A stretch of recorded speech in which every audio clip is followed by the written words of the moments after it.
व परिवर्तित किए गए यूपीए केंद्र की सत्ता में आने के लिए अपने अपने दावे ठोक रहे हैं, जबकि जनता को किए गए इनके वायदे व आश्वासन आदि सत्ता में बने रहने के दौरान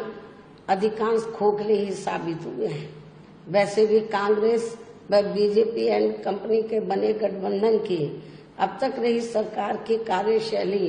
यही बताती है कि इनकी नीति, नियत व सोच सर्व समाज में से विशेषकर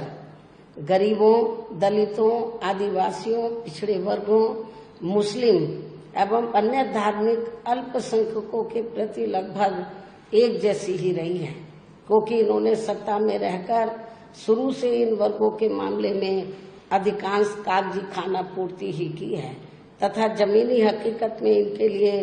कोई ठोस कार्य नहीं किए हैं। लेकिन जब ये लोग सत्ता से बाहर हो जाते हैं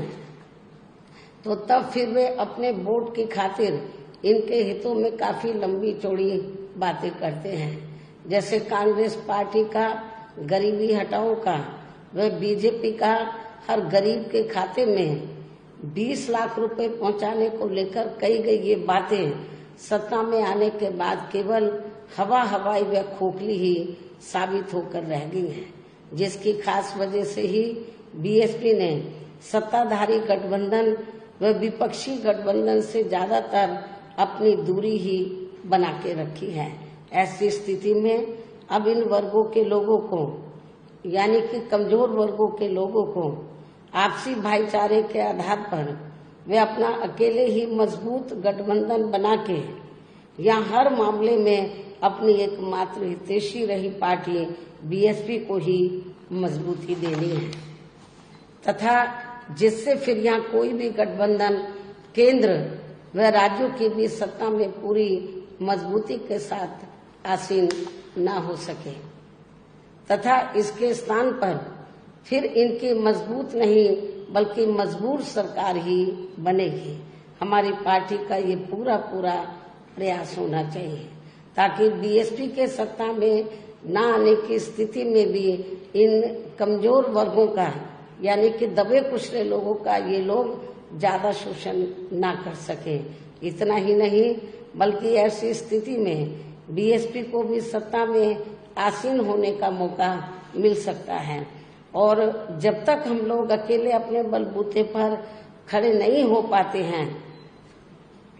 इसलिए इन सब बातों को ध्यान में रखकर अब बीएसपी को लोकसभा चुनाव में व इससे पहले राजस्थान, मध्य प्रदेश, छत्तीसगढ़